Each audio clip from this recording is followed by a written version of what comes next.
video, I want us to kind of break down some important concepts for week number 3. And not just the imagery of the peasant, but how does the image of the peasant fit into the rest of medieval culture? And how do they fit into the rest of history? Remember, history in a large sense is narrative. So if we're looking at the narrative of the Middle Ages, what was it like in the Middle Ages in medieval England? That narrative might incorporate different things. It might talk just about the knights, right? It might talk about just political changes that are happening. It might talk about religious history. But oftentimes, who's dropped from that story are the peasants. It's often been told that life in medieval peasantry was short, brutish, and was hard, brutish, and short. But is that it? Is there more to their story than just having a brutish life, brutal, short life?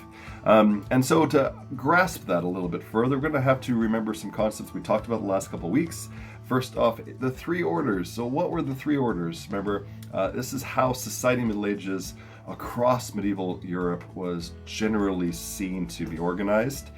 So medieval England's fitting in that very nice framework, but a rather loaded term, isn't it? So those 3 orders, what were they again? We have, of course, those that fought, those that prayed, and those that worked. So those that fought were the knights, those sort of the lords, really, if you think about it, because what everyone was working towards was allow them to be able to be in that fighting class, paying homage and fiefdom to another overlord and so forth, until eventually paying homage to the king, the fighting class, to keep things either on crusade or in their own country, and being part of that. Those that prayed, that was a very rich, loaded term as well, because you have different types of church people, churchmen and women, that were part of this structures as well. You have the secular cathedrals like Exeter, but you also have monasteries, and you have monastic life, the Benedictines, the Cistercians, and all the other different orders. That was a very rich culture in themselves. And then, of course, the peasants. We've already seen, moving into week 3, that is an umbrella term that doesn't encompass very clearly the different type of peasantry and the different type of people that made up this large, if the largest, bulk of people in medieval England. So those 3 orders is very important. And then the question is, how much did the peasants, those that worked, how much did they play in their story to understand and to guide their own history? How much of it were they just shackled to the land and had no agency, which is an important term here? Were they directors? Were they influences of their own story and their own history? Or were they completely governed by the other 2 classes, those that prayed and those that fought?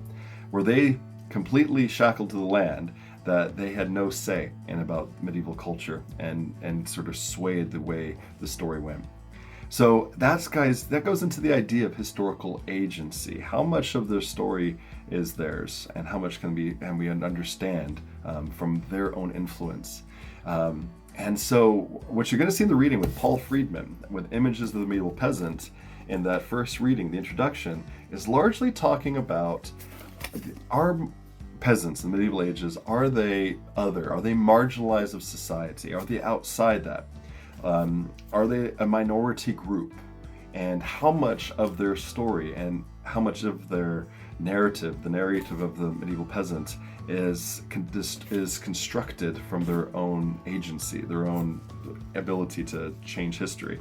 And so this argues for the fact of, are they marginalized or not? And I want us to be able to look at that. And the second half of that is, how is historical agency? What role do they play in the making of their own history?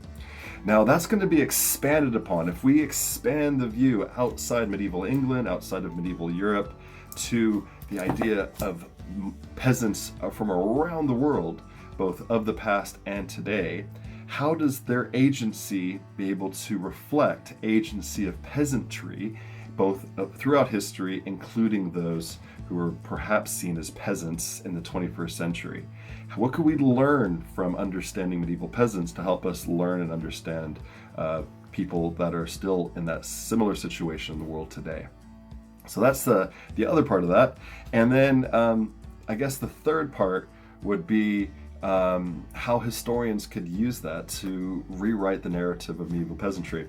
If we're looking back at the three orders, how much can we bring back to the agency of medieval peasants in those three orders to help reconstruct a richer view of medieval life that wasn't just dictated by those that prayed and those that fought, but also had a very strong part of culture in those that worked. And that's what we're going to continue to build on.